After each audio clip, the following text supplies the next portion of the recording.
Hoy continuamos con nuestra serie sobre el Sermón del Monte. Estaremos viendo el octavo tema, que está basado en el Evangelio de Mateo, Mateo capítulo 6, versos 5 al 9, que ya leyó el pastor. Y hemos titulado el tema de hoy, Más que un rezo. Más que un rezo. Porque el tópico del cual nos habla Jesús en este pasaje tiene que ver la oración. Y muchas veces nosotros confundimos un rezo con la oración. Y no debiera ser así. No es lo mismo. La semana pasada, en este mismo pasaje del Sermón del Monte, Jesús compartía con sus discípulos, hoy también con nosotros, que no solamente Él hacía hincapié en los actos, en los hechos concretos que nosotros realizamos, sino que Él veía antes, ¿qué cosa? Lo que hay en nuestro interior, en lo que hay en nuestro corazón. Recuerda que cuando hablamos del Sermón del Monte, temas anteriores, hablamos, por ejemplo, del adulterio. Y no solamente Jesús hacía mención al hecho en el lecho, sino que a esa conducta previa que se gestaba en nuestro corazón, ¿verdad? No solamente Jesús tiene interés en todo aquello que también nosotros públicamente, externamente podemos apreciar en la vida de los hombres, sino que Jesús tenía particular interés también en lo que se gesta en nuestro ser interior. Es por eso que ahora Jesús va, digamos, a replantear el status quo que tenía en su contexto, ¿no? Y por eso hoy tenemos esta nueva semana un nuevo ícono, ¿no? Que son unas velas. Tú seguramente has podido presenciar o acudir a una iglesia y siempre a la entrada tú ves unas velas y entonces la gente enciende su velita, ¿verdad? Y realiza a veces, ¿qué cosa? Una oración. Y pensamos que, bueno, entonces estamos haciendo bien, perfecto, seguimos adelante. No obstante, ¿qué nos dice Jesús respecto de lo que acostumbramos a hacer? Acostumbramos a hacer. Jesús sabía perfectamente que la oración no era algo nuevo, ¿verdad? En el desarrollo de la vida cotidiana de la gente. Sin embargo, ahora hace mención, como lo dijimos la semana pasada, a un segundo acto de justicia que el hombre pone delante de sí para ser visto por los demás. La semana pasada hablamos de la limosna, entendido como ese acto de benevolencia en favor de otro. Y hoy vemos el ayuno, el tercer acto de justicia que el hombre pone delante de sí para con Dios es el ayuno. El ayuno, la oración, la limosna. Es interesante que ahora Jesús no está haciendo un llamado a la oración, sino que está haciendo un llamado a la oración correcta, que no es lo mismo.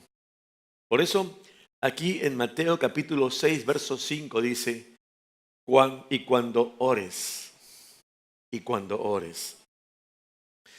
Jesús ya tiene aquí una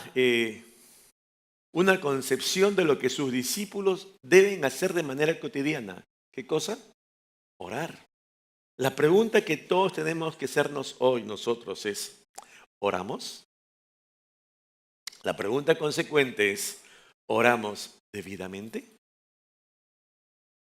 ¿Oramos debidamente? Y algo de ello vamos a ver justamente esta mañana a la luz de este pasaje. Por eso, Jesús era quien tenía, por cierto, que todos sus discípulos, nosotros también hoy, en ese tiempo, orásemos. Y es allí que nos dice, ¿saben? Tienen ustedes, refiriéndose a sus discípulos, a nosotros hoy, que tener ciertas actitudes cuando oren y ciertas no. Algunas que deben tener y si las tienen mantener, y otras que si las tienen no debían tenerlas en tal sentido, desalojarlas de sus vidas, para que puedan tener una oración acorde a lo que está en la voluntad del Padre. Y a eso se refiere justamente cuando vamos al Evangelio de Mateo, y dice Mateo capítulo 6, verso 5. Y cuando ores, no seas como los hipócritas, porque ellos aman el orar en pie en las sinagogas y las esquinas de las calles, para ser vistos de los hombres. De cierto os digo que ya tienen su recompensa. Cuando tú hagas oración, está diciéndole Jesús a sus discípulos, no hagas como estos actores, ¿no? Que aún se ponen en las calles, ¿no? Están allí expuestos de cara al público, de rostro público, es decir, la gente los va a ver. Y allí delante de ellos hagas una oración. ¿Por qué? Porque lo únicamente que se va a comprobar en ese acto es tu anhelo de recibir su aplauso, ¿no? Su aplauso, su alabanza, su reconocimiento. Es interesante que, si te das cuenta, es el mismo comentario, la misma acotación, la misma observación que hace Jesús aquí en la oración de la que hizo cuando habló de la limosna. O sea, está hablando también de un tema que resulta ser espiritual, pero también hace la misma referencia en uno ayer en el acto de benevolencia, como hoy en nuestra oración podemos estar, aún siquiera descubrirlo nosotros, buscando el aplauso público, pero no el de quién, el de Dios, el de Dios. Cuando en las sinagogas llegaba el momento de la oración pública en los cultos, se acostumbraba que siempre esto se delegaba en un hombre que se ponía de pie allí delante del altar de la ley y entonces comenzaba a orar. Es interesante que como ser humano podía también ser proclive a ceder a la tentación de la cual escribe Jesús aquí. Es decir, quererse ganar el aplauso de la gente que tiene delante. Y entonces comienza a pensar, bueno, voy a darle una entonación especial a mi oración, porque todos me están escuchando. Voy a recitar algunos versículos de memoria que tienen que ver tal vez con el tema.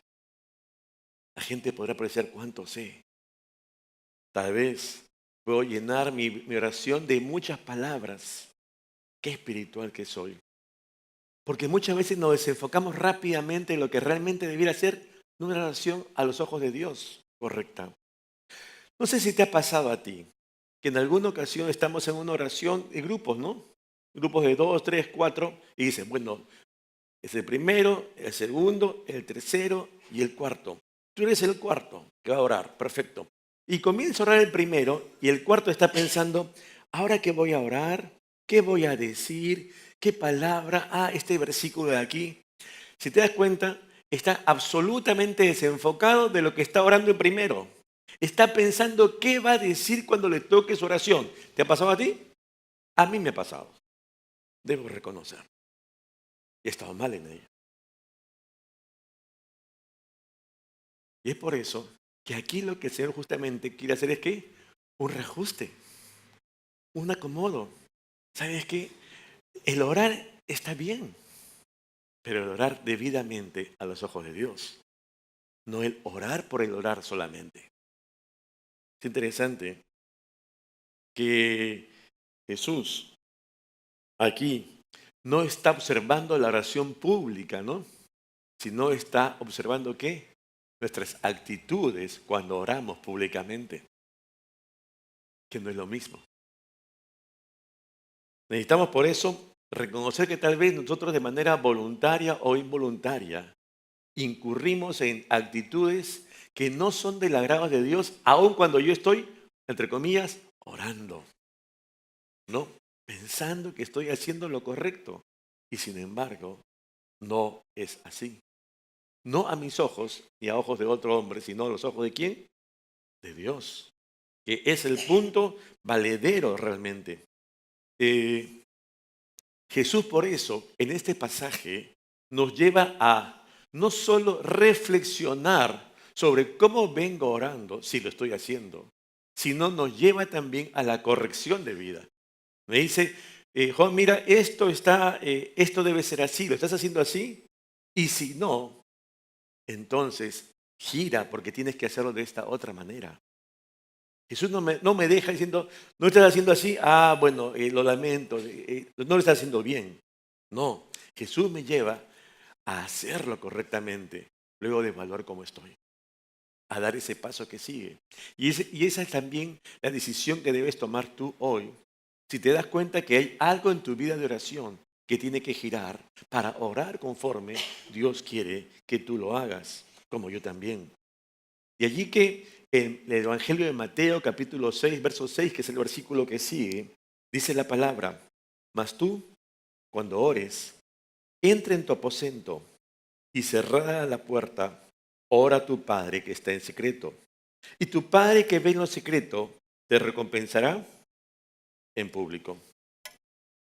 Pero tú, está diciendo Jesús, cuando llegues a orar, literalmente entra a tu aposento, porque has estado fuera, ¿no? Aquellos que gustan de orar fuera, ahora los lleva a otro escenario. Entra a tu casa, a ese lugar de reposo, y cierra la puerta. Y allí entonces suplica a tu Padre que está en lo privado.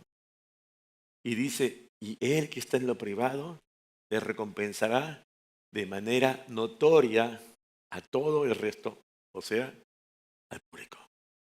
Es interesante que ese hombre que entra en el secreto de Dios no está buscando ser reconocido públicamente como ese otro que oraba públicamente para ser reconocido. Pero Dios que conoce nuestros corazones, intenciones allí, Él se encarga de dar los reconocimientos a su debido tiempo. No es necesario que nosotros los busquemos de la gente. Es más importante, y es lo único importante, pedir el reconocimiento de Dios. Por eso, Él está diciéndonos en un sentido: evita, hijo, hija, de caer en este peligro. Quedarte básicamente expuesto públicamente a ver el escrutinio sobre tu oración. Cuando lo más importante, lo más relevante, es que tú ingreses a esa casa, a ese hogar tuyo, y en un sentido es como que no solamente sales de la calle, te eximes de esa publicidad y entras a esa casa tuya, sino que entras a una segunda casa de habitación, dice allí, a ese aposento, pero habla de un, digamos, desván, almacén, a un lugar donde tienes algo que es apreciado para ti, y cierras también la puerta, de forma tal que nada te interrumpe, es absolutamente reservado. Estás entrando en el secreto de Dios. Nadie va a poder interrumpir ese momento.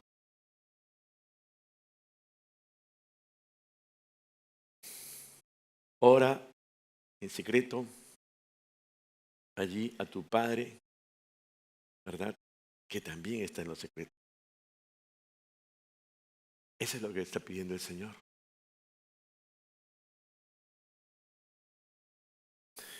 En un sentido, entremos en el secreto de Dios, que sea parte de nuestra vida práctica de fe. Eso es lo que Él anhela de nosotros.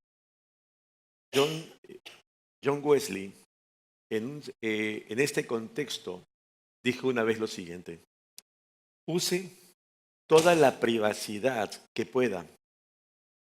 Si no tiene un cuarto privado, igual ore. Ore a Dios cuando nadie más le vea. Ore a Dios cuando nadie más le vea. A mí me ha servido mucho este tema para también reflexionar en mi vida antes de venir aquí. Eh, yo he dispuesto en mi corazón, por ejemplo, en este tiempo, empezar algo distinto. Y lo he resumido en 2 palabras. Antes de levantarme, postrarme. No empezaré el día sin orar. Sin orar. Dios no está mirando el reloj cuántos minutos pasamos en oración. Recuerda, no solamente es lo externo, sino lo que hay realmente en nuestro interior. Ah, ¿cuántas horas? Mientras más minutos y horas pasan, eres más hombre de oración. No. Pero Dios sí anhela que seamos hombres y mujeres de oración como sus hijos. Y es por eso que yo te animo que si hoy no lo somos, hermano, hoy podemos empezar. Si tomamos esa decisión.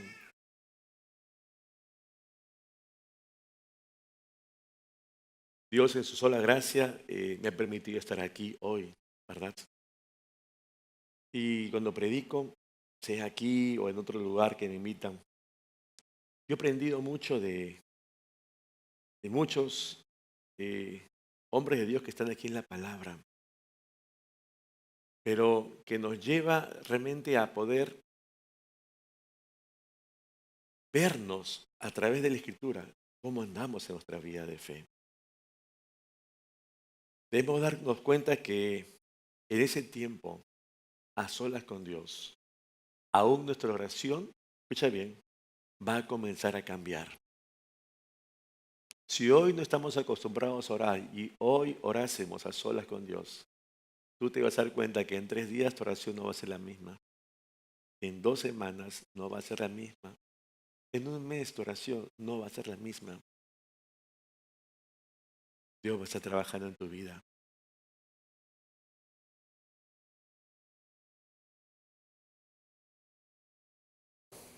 Ora en secreto a tu Padre. La búsqueda de Dios es el enfoque que debemos darle nosotros a nuestra oración, no la presentación de nuestros pedidos.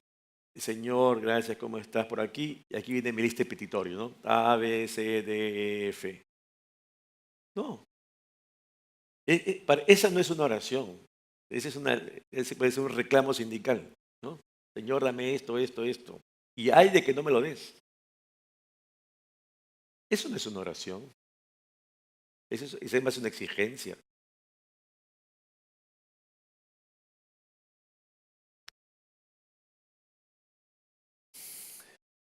Nosotros como hijos del Señor, cuando recordamos esa oración modelo que empieza, Padre nuestro, ¿verdad? Recordamos en primer lugar que Él es nuestro Padre, Dios. Y no hay manera de poder fortalecer la relación si no hay un trato, no hay una comunicación, no hay tiempo. Y yo te animo, hermano, hermana, que podamos fortalecer esa relación. Así como tal vez tú ha ocurrido que no tienes una relación buena con tu padre o tu madre, no solo por un hecho, sino por la distancia, que lo más que puede hacer es hoy extrañar. Esa relación solamente va a fortalecerse cuando hay un vínculo real, directo, permanente. Dios como nuestro Padre también anhela eso en nosotros, que tengamos una vida de oración, porque decimos, sí, estoy con el Señor, y lo hemos circunscrito ¿a qué? A la lectura de la palabra. Pero la lectura de la palabra es que Dios nos habla a nosotros. En la oración nosotros le hablamos a Él. Y entonces es una armonía que se tiene que dar ambas en nuestras vidas. Ambas. Necesarias absolutamente. Porque en esa relación de hijos hacia nuestro Padre, aprendemos a qué? A confiar en ellos, a descansar en ellos, a abandonarnos en sus brazos, en nuestra circunstancia de vida cual fuere, a venir y compartir nuestras alegrías, llorar con ellos nuestros dolores y nuestras derrotas. Esa relación que se da a nivel hoy vertical con nuestro padre o madre natural. Dios le anhela que tengamos con Él a ese nivel espiritual. Que tengamos esa comunión que nadie más puede forjar sino en un sentido nosotros con Él, porque no hay otro que pueda orar por mí. Orará en mi favor, intercederá, pero no hará la oración que a mí me corresponde. Y Él espera esa oración de ti personalmente, como de mí, de cada uno de nosotros. Dios nos llama a dejar de ver cuán atento está la gente en nosotros, sino que nos podamos enfocar cuánto nosotros estamos atentos en el Señor y su reino. Porque el Señor nunca nos deja. Él siempre está atento a nuestras vidas. Nosotros somos muchas veces los que le damos la espalda.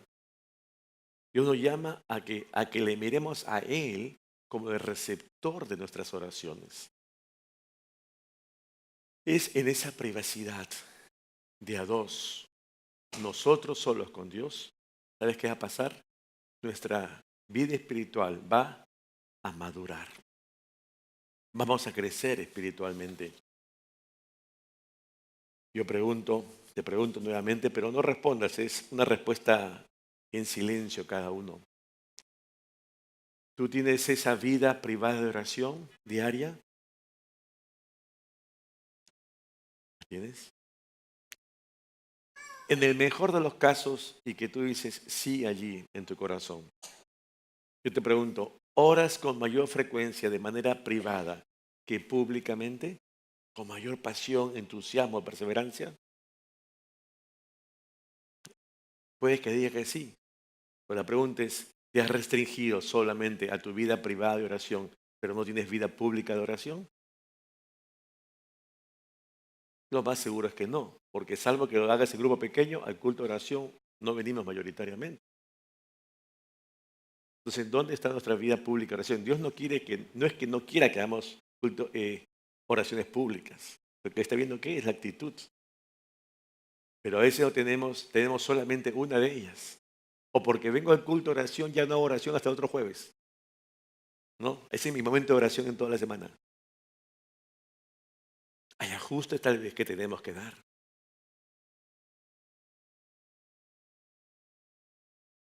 Si hubiéramos pasado hasta aquí esta etapa, Jesús también nos llama a lo siguiente. Mateo capítulo 6, verso 7, dice lo siguiente. Y orando, no uséis vanas repeticiones como los gentiles, que piensan que por su palabrería serán oídos.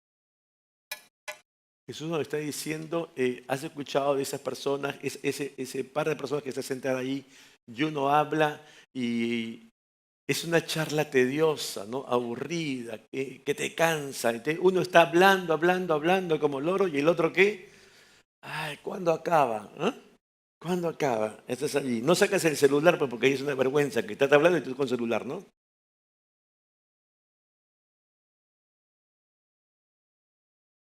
A veces nuestras oraciones pueden ser así.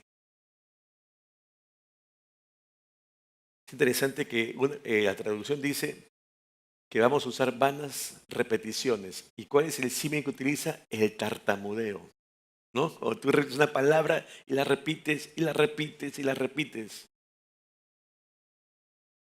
Y aquí utiliza justamente eso. A veces repetimos y repetimos y repetimos una oración. Pero ¿cuál es el punto? No la repetición, sino dice la vana repetición. Esa exposición de palabras delante de Dios que parecieran carecer de absoluto sentido. Es como tenemos una verborrea impresionante, como que fuera a convencer a Dios de algo. Y no es así.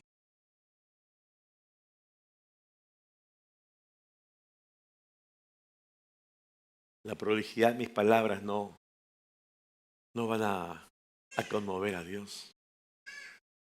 Él ve mi corazón. Es interesante que no es lo mismo orar varias veces que hacer una repetición vana.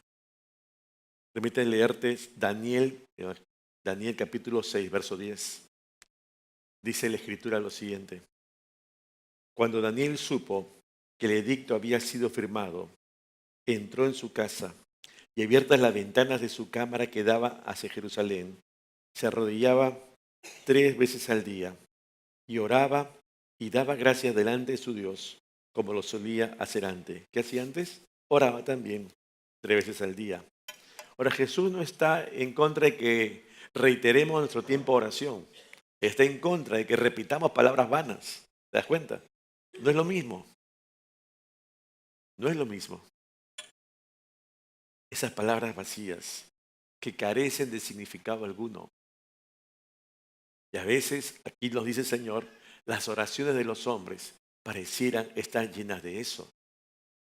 es un sinsentido, un sinsentido. Es interesante que cuando allí vemos en el Pentateuco cómo se va haciendo realidad la promesa de Dios a su pueblo elegido, Israel, que le dice que le va a dar una tierra prometida, ¿verdad? Y vemos cómo se consuma esa promesa en Josué, en el libro de Josué. Es interesante que no es que fuera un terreno baldío esa tierra prometida. Esa tierra prometida estaba habitada por pueblos paganos que adoraban a ídolos y a otros dioses que no eran el Señor de los ejércitos, el Dios de la Biblia, el Dios de Israel, nuestro Dios. Y decían, ellos debían ir a esa tierra, desalojar a sus habitantes con sus dioses y su cultura, y ellos habitar esa tierra. Es interesante que en Josué vemos cómo el pueblo de Israel toma posesión de esa tierra, pero no hizo algo que debió hacer, era desalojar totalmente esos pueblos paganos.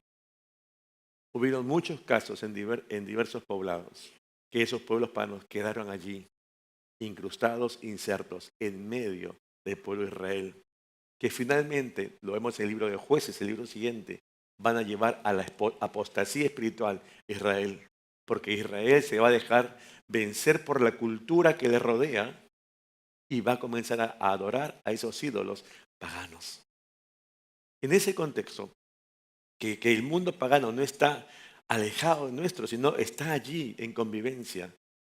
Es interesante que había una práctica. Las culturas paganas, ellos que adoraban a muchos dioses, pensaban que en esa repetición de oración a, a los múltiples dioses que cada uno tenía, había una mayor oportunidad de tener ¿qué? Una respuesta en su favor. Si yo tuviese 10 dioses y hago 10 oraciones, a cada uno tengo 100 oraciones. Alguna me va a responder.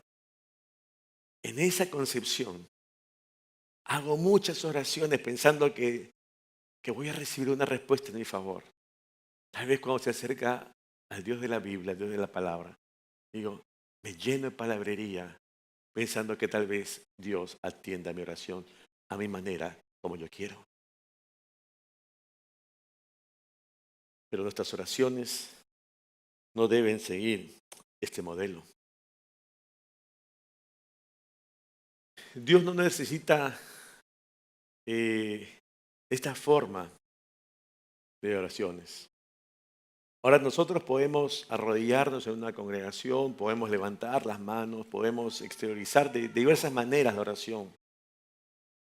Y a veces podemos incluso llegar al pecado de juzgar, pero mira que cómo se arrodilla en el culto. Casi nadie se arrodilla solo esa persona. Está Figuretti, ¿no? Y no damos cuenta realmente de lo que hay en su corazón. Y tal vez si fuera al revés, si todos más bien nos debiéramos a arrodillar, a orar y solo tal vez uno se quedarse sentado por motivos de salud. Y quedamos viéndonos unos a otros, cómo hace y qué no hace y por qué lo hace. Y comenzamos a comentar y a criticar. Pero Dios no se está fijando en la posición en que yo estoy orando, sino en mi actitud y en mi acercamiento real y sincero a Él.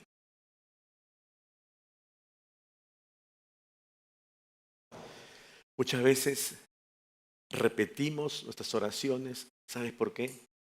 Porque sencillamente no tenemos nada que decir. Y entonces en mi mente solamente está cobijada una idea, un pensamiento, un pedido. Y sobre eso gira mi oración y acabó los 2 minutos y giro otra vez y después digo, ya acabé de orar. Y nada más. Y ese no es el tipo de oración que Dios quiere.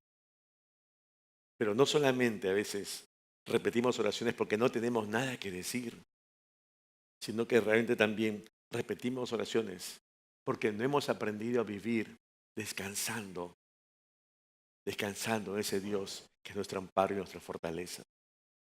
No hemos aprendido de los hombres de Dios que están aquí en la palabra y que nos instruyen y pueden ser nuestros válidos modelos de oración.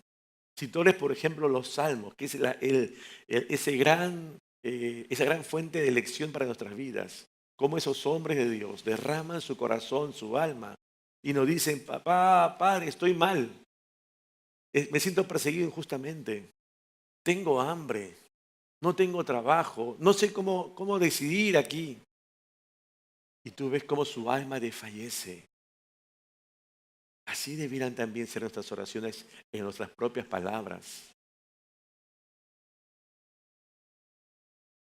Quiero compartir algo personal contigo. Ahí me instruye mucho, por ejemplo, Juan el Bautista. Juan el Bautista, en un momento de su ministerio, él dice lo siguiente, refiriéndose a Jesús. No está en tu hojita, Juan 3:30. Él dice, es necesario que Él crezca, pero que yo mengüe. ¿Sabes? A mí me recuerda este pasaje, ese momento pico ministerial de Juan el Bautista, donde está, digamos, en su mayor esplendor de ministerio. Pero cuando le hacen una pregunta a sus discípulos sobre Jesús, ¿qué dice Juan? Dice, es necesario que yo mengüe para que Él, Jesús, ¿qué? Crezca. Y este pasaje a mí me ha acompañado todas las veces que yo predico. Allí cuando me voy a orar antes de cada oportunidad que el Señor me brinda, yo recuerdo este pasaje. Es necesario que yo, Juan, ¿qué? Mengüe. ¿Para qué? Para que Él crezca. Que no sea yo, que sea el Señor. Que no sea el hombre, que sea Dios. Que sea Dios tratando con tu vida. Que no me veas a mí en mis defectos o virtudes, las menos que puedo tener. Que tú realmente seas ministrado por el Señor. Yo cuando hago esta oración trato de cuidarme aún de mí mismo por mi propia naturaleza. Y eso tenemos que aprender cuando vamos a la palabra. Y entonces tomar esos principios, esas pautas, ¿para qué? Aún para nuestra vida de oración, ¿te das cuenta? Para cada momento, en cada circunstancia de vida. Yo te animo a que tú puedas acudir a la palabra y tomar esos modelos para tu vida también, tu vida práctica. Tu vida práctica. Debemos aprender a dejar todo aquello que carga nuestro ser en oración.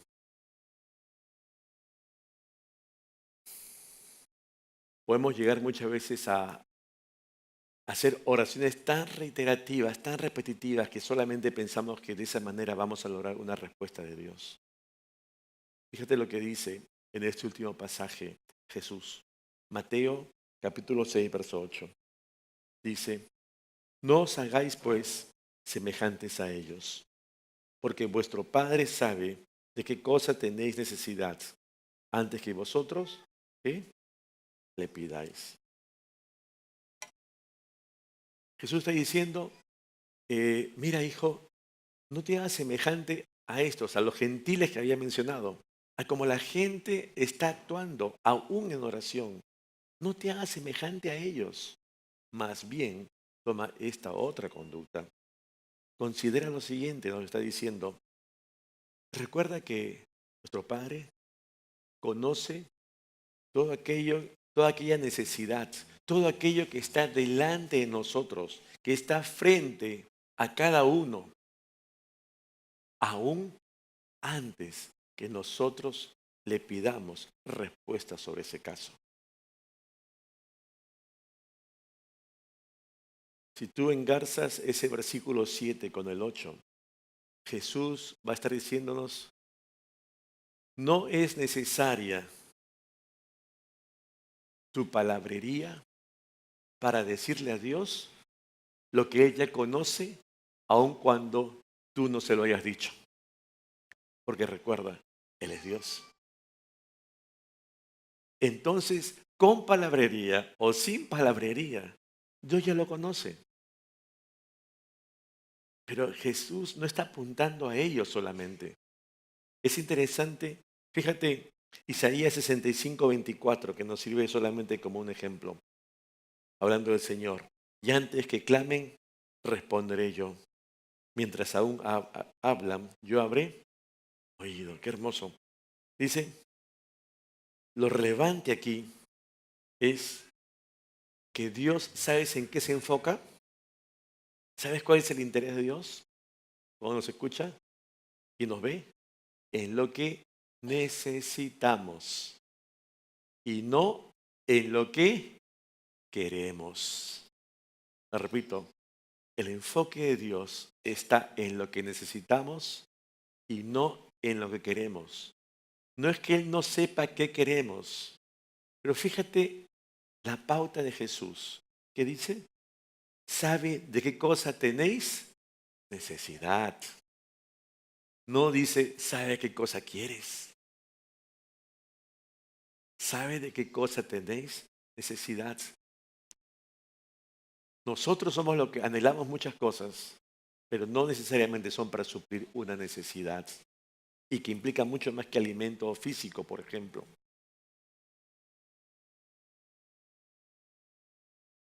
El Señor está apuntando a ello. Nosotros podemos malentender ello también. Es interesante que a veces podemos pensar que en nuestras oraciones encontramos a un Dios como este dispenser, ¿verdad? Entonces, Dios que conoce todo, entonces Señor, yo quiero, a ver, dame de esto y de este otro, ¿no? Y luego que he hecho mi oración con mis pedidos de todo lo que a mí se me ha ocurrido para yo ser feliz, entonces, ¿qué cosa hago? Me agacho y tengo la respuesta de Dios, ¿no? Aquí ya Dios me respondió, como que recojo el producto. Es así. Dios no es un dispenser.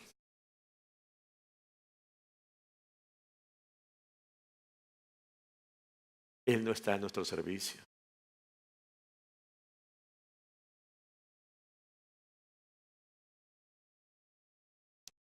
El Señor espera realmente, ¿sabes qué? Que aprendamos a depender de Él realmente, en toda circunstancia, a cada momento. En un libro, Cruzando Fronteras, se habla de Alberto Benjamín Simpson y su vida de oración. Simpson fue el que fundó la Alianza Cristiana allá en Nueva York, en Estados Unidos, hace muchísimos años. Habla este libro lo siguiente, la vida de Alberto Benjamín Simpson. Dice, la vida de oración de Simpson era un antídoto contra las ansiedades, las molestias y los temores mundanos. Y tal vez tú puedas decir, mira Juan, yo sí tengo una vida de oración, por si acaso, ¿ah? O sea, considéralo. Yo te pregunto, y evalúa, hermano, con todo respeto, tu propia vida de oración, como yo también tengo que evaluar la mía. Después de tus oraciones, ¿sigues teniendo ansiedades?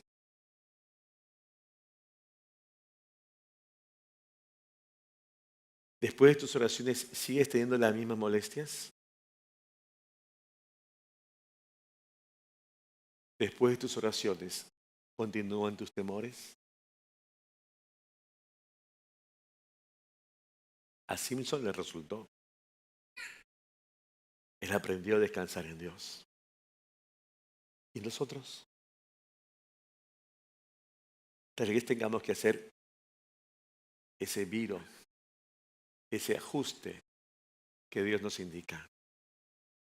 Tal vez todo lo que hagamos en oración no sea malo, no esté incorrecto, pero tal vez también el Señor hoy nos llama a prestar atención y hacer el giro que aún nos falta para encaminarnos a orar de la forma que Dios quiere. Debemos aprender a vivir en su presencia. El Salmo 34, 17 y 18 dice lo siguiente. Claman los justos y Jehová oye y los libra ¿de qué? De todas sus angustias. Qué hermoso, ¿verdad? Cercano está Jehová. ¿A quién? Los quebrantados de corazón. ¿Y qué hace con los contritos de espíritu? Los sana, ¿no? Allí. A ese que está con ese corazón contrito, lo restaura, lo ministra. Qué hermoso poder tener esa convicción que tras nuestras oraciones El Señor no solamente está presente, sino activo allí, obrando en nuestras vidas. Pero Él espera que nosotros que hagamos, oremos pues, oremos. El ser hombre y mujer de oración no es sencillo, hermano, no es sencillo. Se requieren algunas cosas. Quiero que leas Lucas 18:7. Lucas 18:7. Si capaz está en tu hojita, no lo sé, capaz sí, capaz no. Ahí está. ¿Y acaso Dios no hará justicia a sus escogidos? ¿Qué dice que hacen? Que claman, ¿qué? De día y de noche. Fíjate, de día y noche. ¿Se tardará en responderles? Hermano, yo no sé si tú eres un hombre o una mujer de oración. Yo sé de mi vida, sé de mi esposa, sé de mis hijas, de los que estamos en casa. Pero cada uno sabe su propia realidad. Pero lo que sí sé es que sí Dios anhela realmente que todos como sus discípulos, seamos hombres y mujeres de oración. ¿Verdad? ¿Verdad? Claro que sí. Hermano, y si hacemos una evaluación de nuestra vida hoy, si no lo somos hoy aún, hermano, Dios nos invita a que lo seamos, que empecemos hoy, que podemos empezar a ser hoy ese hombre de oración, esa mujer de oración que Dios quiere de nosotros. Y sabes, para ello necesitamos ver tres aspectos en nuestras vidas. La primera, una decisión. Quiero ser un hombre de oración o quiero ser una mujer de oración, según el caso. Y entonces, esa decisión va a implicar en el tiempo que un esfuerzo, pues, porque no estoy acostumbrado, ¿no es cierto? Y entonces voy a empezar hoy, sigo mañana.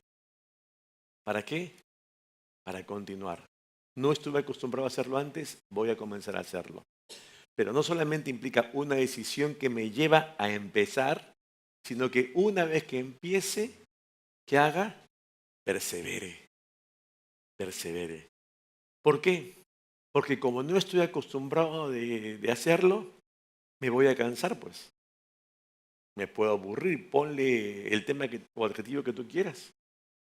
¿Y qué va a pasar? Sencillamente vas a dejar de orar. Tal vez alguna oportunidad has ido al gimnasio o sabes de alguien en tu familia o cercano que ha ido a un gimnasio, ¿verdad? Primer día, uy, ya viene el verano, entonces vamos a ir al gimnasio. Ay, ejercicios, un día, 2 días, ya estás con los dolores porque no habías orado nunca, pues, ¿no es cierto? No eres un hombre de oración. Entonces comienzas a orar un día o 10 y entonces, como en el gimnasio, ¿qué pasa? Vienen los dolores. Y dices, mañana no voy al día siguiente. ¿No? Eso pasa. Yo se los cuento por experiencia. Entonces pasa el otro día y después el otro día y después no regresaste jamás. ¿Qué pasó? Hay un dicho popular que dice, carré caballo, parada de... Eso lo saben bien, ¿ves? Eso pasa. Y eso puede pasar también en nuestra vida de oración. Porque si hoy no somos hombres y mujeres de oración, Dios quiere que sí lo seamos. Y ese es mi anhelo también para ti, hermano, hermana. Que tú y yo seamos hombres y mujeres de oración. Y necesitamos decidir serlo y empezar. Pero no solamente empezar, sino continuar. No es una carrera de 100 metros, es una maratón. Una maratón que acaba ¿cuándo? Cuando estemos ya con el Señor. A eso apunta. Termino. Solo hay una única forma correcta de hacer la oración. ¿Cuál es? Es la que inicia allí en ese versículo siguiente, Mateo 6:9. ¿Cuál es? La oración modelo, tú la sabes. Padre nuestro que estás en los cielos. Ese es tema de otro sermón. No nos da el tiempo para entrar en detalles de este sermón, de esta oración modelo. Pero termino con una frase de Charles Spurgeon. Charles Spurgeon, el príncipe de los predicadores, dijo una vez lo siguiente: la oración es una empresa espiritual de principio a fin y su meta no es llegar al hombre, sino ¿a quién? A Dios. Qué interesante, ¿verdad? Su meta no es llegar al hombre, sino llegar a Dios. Esa es la oración. La historia cuenta que en el escritorio de Charles Spurgeon había dos letreros. Uno de ellos decía, orad sin cesar. Es un versículo, ¿verdad? Uno decía, orad sin cesar. ¿Sabes qué decía el otro? Hazlo ahora. Hazlo ahora.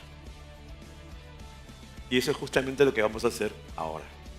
Así que Dios nos llama a ser hombres y mujeres de oración, ¿verdad, hermanos? Y te animo a que tú puedas disponer en tu corazón también serlo.